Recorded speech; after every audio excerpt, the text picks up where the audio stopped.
C'est Albert. Est-ce que je me suis vraiment présenté, je me demande. Ça serait trop long, je crois. Mais déjà, je peux vous le dire, je suis français. Enfin, je veux dire, je suis français parce que je suis né ici, en France. La vie en a décidé ainsi. Mais moi, j'ai pas choisi. Au départ, je crois que dans le ventre de ma mère, puisque c'était pas possible avec mon père, je voulais naître un peu partout. C'était ça le plan, si j'ose dire. Et ce goût pour la dispersion a commencé quand j'étais spermatozoïde. Avec les copains, je me souviens, c'était au printemps, il faisait beau, on était tout contents, on est arrivé en chantant, vous voyez, ivre de liberté et de voyage, c'était formidable, laï. Et puis moi, pris dans mon élan, boum, j'ai foncé tête baissée dans l'ovule, piégé, incapable de ressortir. J'ai appelé les copains, je leur ai dit « Les gars, où vous êtes ?» me disant que peut-être ils avaient trouvé d'autres endroits sympas et qu'ils viendraient me chercher. Mais personne m'a répondu, sauf un Thierry, qui m'a dit « Adieu Albert, ce fut bref mais intense, je me meurs, merci pour ces moments passés ensemble. » Oh ! Et puis après le silence, tous morts au combat, si c'est pas malheureux dans la fleur de l'âge. Inutile de vous dire que j'étais déçu, moi je voulais l'aventure avec un grand V, pas un petit cocon tout moelleux. Comment tu veux être un peu audacieux dans la vie après ça, hein ?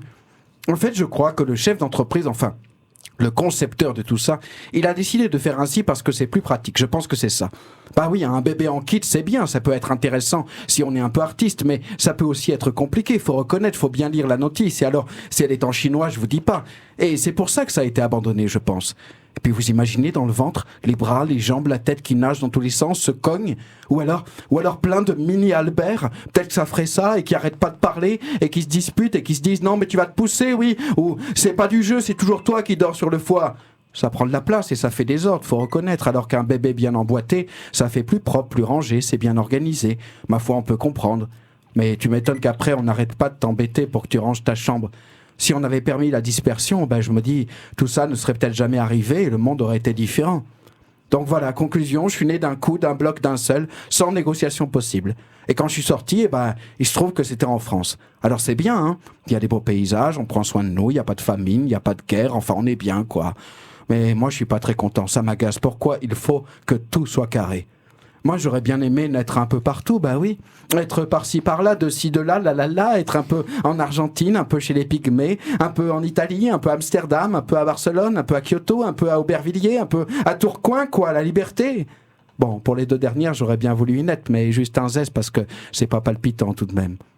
Donc voilà, je suis français. Je vois pas pourquoi je pourrais être fier de ça, puisque je l'ai pas choisi. Ça me fait penser à mon voisin, tiens. Mon voisin, je vais vous faire rire, il met un drapeau français à sa fenêtre, oui, je vous assure. Alors on peut se dire que c'est parce que c'est un militaire, parce qu'il a fait la guerre, qu'il a peut-être perdu des amis au combat, mais non, pas du tout, il est comptable à la retraite. Tous les matins, il sort son drapeau. La nuit, il le rentre à cause de l'humidité, faudrait pas que ça moisisse quand même. Et il est content, il peut démarrer sa journée sereinement. Une fois, il m'a dit « Je suis fier d'être français ». Alors moi je me suis dit, peut-être qu'au départ il n'était pas français ce monsieur, que ça a été difficile pour lui d'obtenir la nationalité française, et naïvement je lui fais « Ah, vous venez d'Afrique ?» Et là il me répond « L'Afrique française, monsieur ».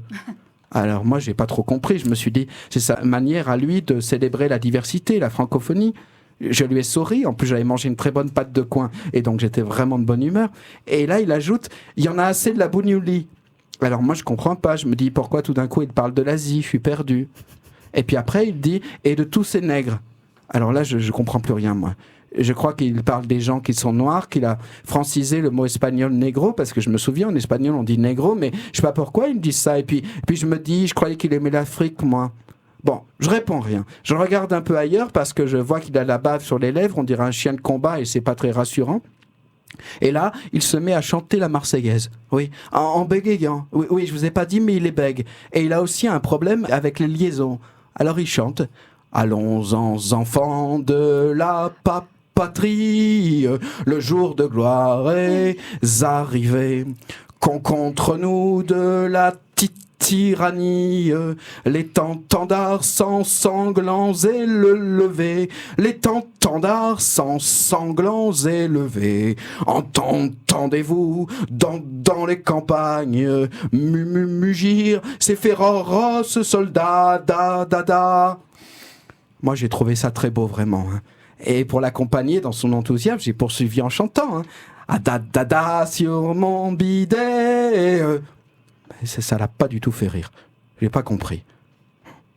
Je suis français, mais je suis d'accord, ça ne me présente pas vraiment, même pas du tout. C'est absurde parce que je suis français comme des millions d'autres. Je partage la même langue et le même territoire, mais ça s'arrête là. Chacun a sa vie, son histoire et ses particularités. Je sais pas pourquoi je dis ça pour me présenter, pourquoi je commence par ça. Comme si j'avais peur, comme s'il fallait se protéger de quelque chose. C'est absurde, non ? Être français, c'est avoir la nationalité française, point barre. Et donc être homme, femme, ou les deux. Être blanc, être noir, asiatique, arabe, nain, roux, unijambiste, multijambiste, zéro-jambiste, et échangiste, possessif, bavard, taiseux, bec, dyslexique, grand, petit, chauve, chevelu, avoir de grandes oreilles ou des oreilles décollées, être d'origine italienne, espagnole, portugaise, allemande, australienne, chinoise, vietnamienne, être d'origine indéterminée, valorisée, dévalorisée, et tout ça à la fois même. Je pense pas qu'il faille dire je suis français pour dire je suis divers, fait de différence. Autant dire je suis humain, je suis du monde.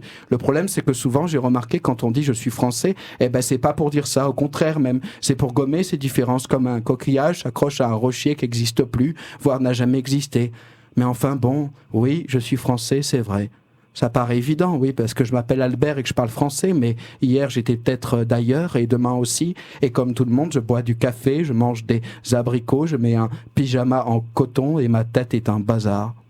Peut-être que si j'étais arrivé d'un autre pays et que j'avais obtenu la nationalité française, là peut-être j'aurais pu être fier parce que j'aurais passé un examen, parce que j'aurais dû m'habituer à un pays qui n'est pas le mien au départ, parce que j'aurais passé des villes, des villages, des montagnes ou des mers, parce que je ne me serais pas découragé, je l'aurais voulu, ardemment désiré. Même si d'un désir fou, même si de rêves très éloignés de la réalité, même si de rêves qui vont peut-être se casser la margoulette et finir en miettes. Tout ça pour dire quoi déjà ? Ah oui, me présenter. Excuse-moi, ça va pas être possible, là, ça fait un petit peu long. Ah bon, c'est pas grave. De toute façon, vous me connaissez, non ? Bon, comme dirait une mouche, je rends l'antenne. Elle est bonne celle-là, non ? Je vous dis à très bientôt.